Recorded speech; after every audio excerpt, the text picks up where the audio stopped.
ಸಜ್ಜನ ಬಂಧುಗಳೇ, ನೊಂದ ಮನಸ್ಸಿಗೆ ಸಂಜೀವಿನಿಯಾಗಿರುವ ಈ ಧ್ವನಿಗೆ ನಿಮ್ಮದೊಂದು ಲೈಕ್ ಇರಲಿ.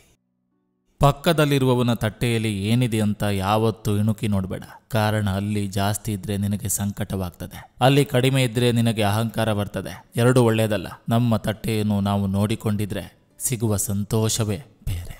ಗುರುವಿನಿಂದ ಜ್ಞಾನವನ್ನು, ತಂದೆಯಿಂದ ಶಿಸ್ತನ್ನು, ತಾಯಿಯಿಂದ ಸಂಸ್ಕಾರವನ್ನು ಕಲಿಯಿರಿ. ಉಳಿದೆಲ್ಲವನ್ನು ಜಗತ್ತು ತಾನಾಗಿ ಕಲಿಸ್ತದೆ. ಸ್ವಾರ್ಥಿ ಬೆಳೆಯಲ್ಲ, ಸಾಹಸಿ ಬಾಗಲ್ಲ, ಶ್ರಮಿಕ ಸೋಲಲ್ಲ.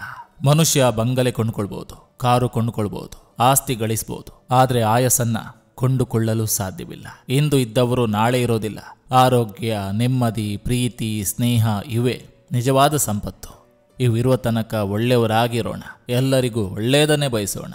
ಧೈರ್ಯ ಎನ್ನುವುದು ನಿಮ್ಮೊಳಗಿದ್ರೆ ಅದೇ ನಿಮ್ಮ ವ್ಯಕ್ತಿತ್ವದ ದೊಡ್ಡ ಆಸ್ತಿ. ಇವತ್ತು ನಿಮ್ಮ ಯೋಚನೆಯಲ್ಲಿ ಏನಿರ್ತದೆಯೋ ಅದೇ ಮುಂದಿನ ದಿನಗಳಲ್ಲಿ ನಿಮ್ಮ ಭಾಗ್ಯದಲ್ಲಿರ್ತದೆ. ಅದಕ್ಕೆ ಯೋಚನೆ ಒಳ್ಳೆಯದಿರಲಿ, ಆಗ ಭಾಗ್ಯವು ಒಳ್ಳೆಯದಿರ್ತದೆ. ಅದೃಷ್ಟ ಧರಿಸುವ ಹರಳಲಿಲ್ಲ, ಅದೃಷ್ಟ ಧರಿಸುವ ಬಣ್ಣದಲ್ಲಿಲ್ಲ, ಅದೃಷ್ಟ ಅಂಗೈಯ ರೇಖೆಯಲ್ಲಿಲ್ಲ, ಅದೃಷ್ಟ ಮಾಡಿಸುವ ಪೂಜೆಯಲ್ಲಿಲ್ಲ. ಅದೃಷ್ಟ ಇರುವುದು ಕೇವಲ ನಿನ್ನಿಂದ ಮಾಡಲ್ಪಟ್ಟ ಒಳ್ಳೆಯ ಕರ್ಮಗಳಲ್ಲಿ. ಜೀವನದಲ್ಲಿ ನಾವು ಯಾರ ಹತ್ತಿರ ಸಲಹೆಗಳನ್ನು ಸಮಯ ಬಂದಾಗ ತೆಗೆದುಕೊಳ್ತೇವೆ ಅನ್ನೋದು ತುಂಬ ಮುಖ್ಯ. ಯಾಕಂದ್ರೆ ದುರ್ಯೋಧನ ಶಕುನಿಯ ಹತ್ತಿರ ಸಲಹೆ ಕೇಳ್ತಿದ್ದ, ಅರ್ಜುನ ಶ್ರೀಕೃಷ್ಣನ ಹತ್ತಿರ ಸಲಹೆ ಕೇಳ್ತಿದ್ದ. ಮನುಷ್ಯನಿಗೆ ಮನುಷ್ಯ ಕೊಡುವ ಅತೀ ದೊಡ್ಡ ಉಡುಗೊರೆ ಪ್ರೀತಿ, ವಿಶ್ವಾಸ, ಗೌರವ. ಕಂಡವರಲ್ಲಿ ನಮ್ಮ ಕಷ್ಟ ಹೇಳಿಕೊಂಡು ಏನೂ ಉಪಯೋಗವಿಲ್ಲ. ಯಾಕಂದ್ರೆ ಉಪ್ಪು ಮಾರುವ ಅಂಗಡಿಯಲ್ಲಿ ನೋವಿಗೆ ಔಷಧಿ ಸಿಗಲಾರದು. 100 ಗುರುಗಳು ಸೇರಿ ಕಲಿಸಲಾಗದ ಅದೆಷ್ಟೋ ವಿಚಾರಗಳನ್ನು ಸಮಯವೆಂಬ ಒಂದೇ ಒಂದು ಶಕ್ತಿ ಕಲಿಸಿಬಿಡ್ತದೆ.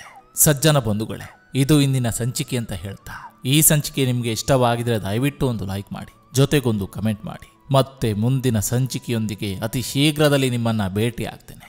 ನಿಮ್ಮೆಲ್ಲರ ಮನಸ್ಸು ಪ್ರಶಾಂತವಾಗಿರಲಿ ಅನ್ನೋದು ಈ ವಾಹಿನಿಯ ಉದ್ದೇಶ.